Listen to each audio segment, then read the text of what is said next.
KILARIGBO Live TV, ìkànnì amúlùdún àkọ́kọ́ tó ń gbé àṣà àti ìṣẹ̀lẹ̀ Yorùbá lárugẹ. Èmi dada àbúrò jáde jáde ọkọ.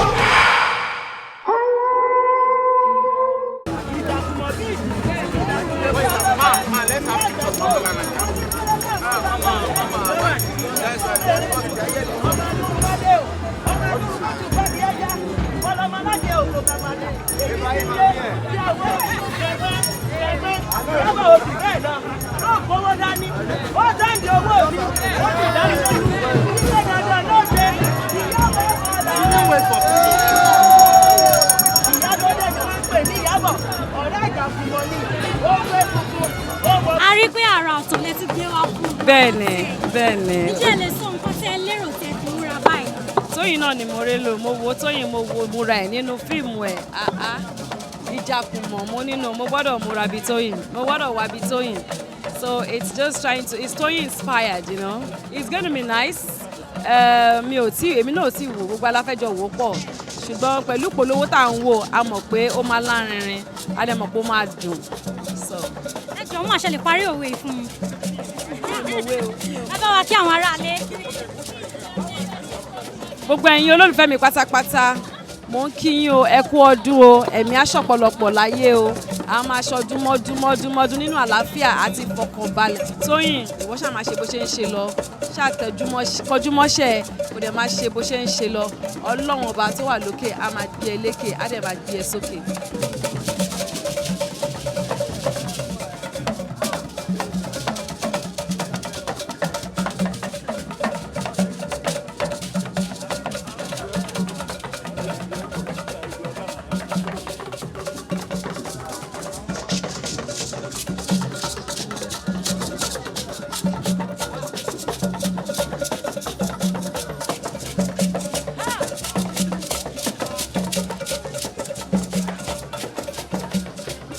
Mama is on the phone.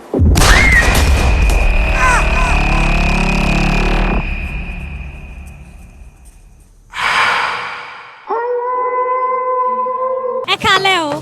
Ẹ káalẹ́. Aṣọ yín rẹwà púpọ̀ o. Ẹ jọ̀ọ́ ṣé lè dárúkọ àwọn tó ṣaṣọ yìí? Pandora ni orúkọ wọn. Ó rẹwà púpọ̀. Ẹ̀yin náà dẹ̀ rẹwà gan-an ni. God, thank you so much. Kí ló kọ yín? Diana. Okay. Báwo lẹ ṣe gbọ́ nípa nǹkan tá à ń ṣe lálẹ́ àti pé kí ni nǹkan tẹ́ ẹ lérò láti wá ṣe bíbá lálẹ́ yìí? So ẹni tó play the person that is playing the lead, Kunle Remi bíbá, so mo fẹ́ support wọn. So yeah, Kunle Remi. Mo ní ìfẹ́ fún Toyin Abraham, mo ní ìfẹ́ fún wọn. Ṣé ẹ ti máa ń wo àwọn sinimá Yorùbá tẹ́lẹ̀?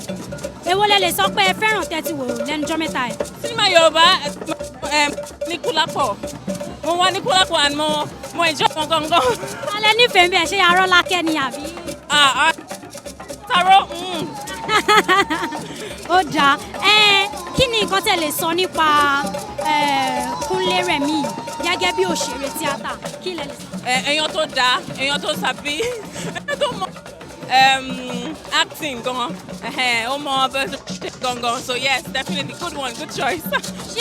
Robin. Don't worry.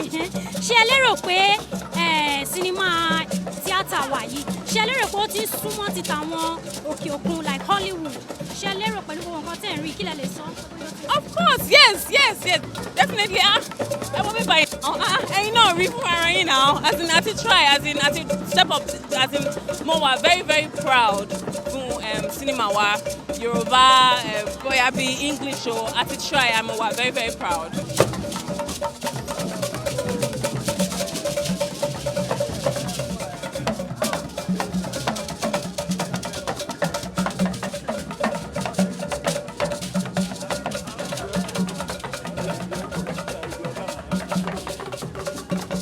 I want us to give the Almighty God a shouting, raving, hallelujah! Amen! People believe God because of you. It's because people are stupid. wọ́n ti yà wèrè. ẹ̀yin tèmi mo wà pẹ̀lú ògbóǹtarìgì olùdarí sinimá Saheed Apampa ẹ kálẹ́ sà. ẹ kálẹ́ o mò ń kí yín o. ṣé dáadáa lẹ́wà sà. dáadáa lẹ́wà ṣé dáadáa la bá yín. dáadáa ni mo tiẹ̀ ṣe ti ọ̀láyìn ni. ok. àṣé fíìmù tí wọ́n ṣe yìí ìjà mi tí ọmọ kan náà pè mọ́ ní kí n gbé sórí jáde kí n bínà ẹ káàbọ̀. kò sí nǹkan tó fẹ́ sọ fún yín nípa sinimá torí àmọ́ pé lára àwọn ọ̀gá àgbà lẹ jẹ́ kí lẹ lè sọ fún wa. kí lẹ lè sọ fún wa nípa kátó ẹ̀ tó bẹ̀rẹ̀ lórí Ijakumo gbogbo sinimá Yorùbá gbogbo sinimá lápapọ̀ ìtẹ̀síwájú a rí pé ìtẹ̀síwájú ti dé bá sinimá kí lẹ lè sọ fún wa gẹ́gẹ́ bí ẹni tó jẹ́ pé ẹ̀yin gan jẹ́ ògbóǹtarìgì olùdarí nínú sinimá Yorùbá yìí. tẹ́ bá wo oyè ọjọ́ tí ẹ bá wo bí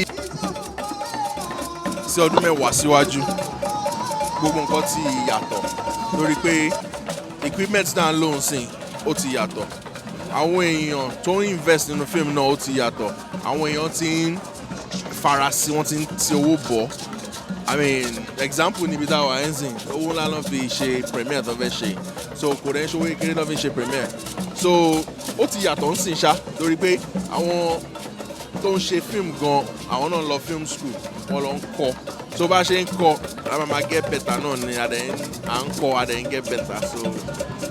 ẹ ṣe gan sa ẹ jẹ́ ká wá sọ̀rọ̀ lórí Ijakumo gangan gẹ́gẹ́ bí olùdarí sinimá kí ẹ sọ fún wa ní Ijakumo yìí lọ́pọ̀ àìtí wò ṣùgbọ́n kí ni nǹkan lérò pé bá ń bẹ̀. láti orí tírélà tí wọ́n ti gbé síta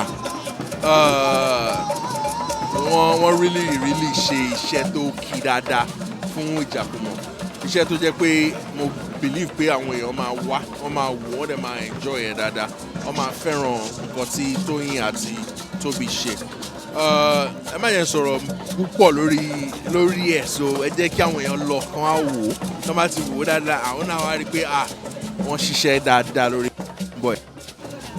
ẹ ṣe gan ni sà mo fẹ́ béèrè kan gẹ́gẹ́ bí ọmọ Yorùbá parí òwe yìí fún mi ẹ má sọrí kò lè kú ilé ọba tó jóná. ilé ọba tó jóná ẹwà ló lọ mú wa. àwọn wá gbà ọ ẹ ṣe gan ni sà. there's a problem. ẹ̀yin ara lé o KILARIGBO ẹ̀yin olùfẹ́ Saheed Apampa KILARIGBO TV ni o stay tuned ẹ máa wo KILARIGBO TV thank you.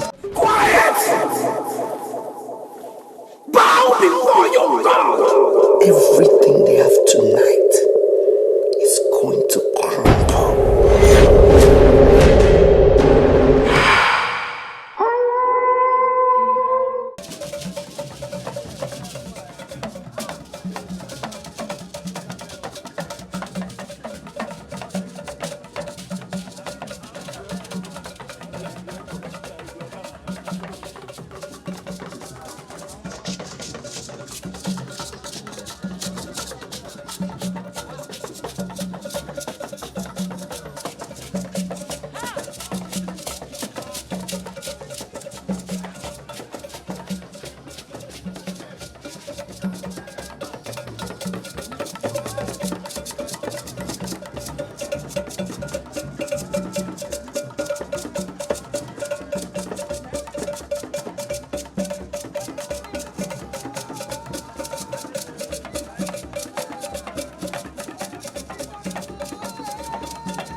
Èmi dada àbúrò jáde jáde ọkọ.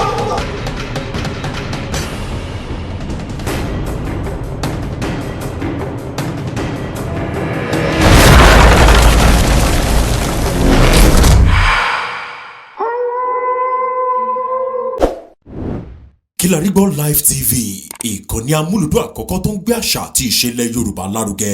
Atagbantagba lóde tagbangba ló ti pápá tó ní kí ló ní tagbangba ó ṣe. Àwọn gbàǹkọ́gbì alárinrin ètò ọ̀dọ́ wa ló sodo sí. Mo lè má lè sọ òyìnbó púpọ̀ but nínú Yorùbá tí mò ń sọ àwọn kan yọ Yorùbá ń bẹ̀. ṣe báwa náà kọ́ ọlọ́run ọba ni kámú láti KILARIGBO Unlimited. KILARIGBO Unlimited ládùn ètò tí kò láfiwé. Alárakúàrà. Orí ètò Alárakúàrà ní àwàyè lórí KILARIGBO TV. Mo lo ata, tomatoes, àlùbọ́sà, ẹyin, mo lo carrot, mo dẹ̀ tún fi hot dog náà sí. Mélòó la fẹ́ kà nínú eyín Adépèlé KPK kò gbọ̀kẹ̀. KILARIGBO ló ń jẹ́ bẹ́ẹ̀. Ká ṣe àkálẹ̀ àwọn ayẹyẹ lọ́nà tí ìgbàlódé léyìí tẹ́yìn ó sì gbádùn ẹ̀. Ọba sọ́yọ̀ ọ̀rọ̀ jábẹ́sì padà, ìwọ ni Olúwa wá fáyé mi ṣe yanu. KILARIGBO Live TV gbọ́ ń pa ẹ̀. Fún ìpolówó ọjà tàbí àkálẹ̀ èyíkéyìí ayẹyẹ tẹ́ bá fẹ́ ṣe ìyún event coverage pẹ̀lú owó tí ò gani lára. KILARIGBO Live TV ẹ̀rọ amóhùnmáwòrán tíá.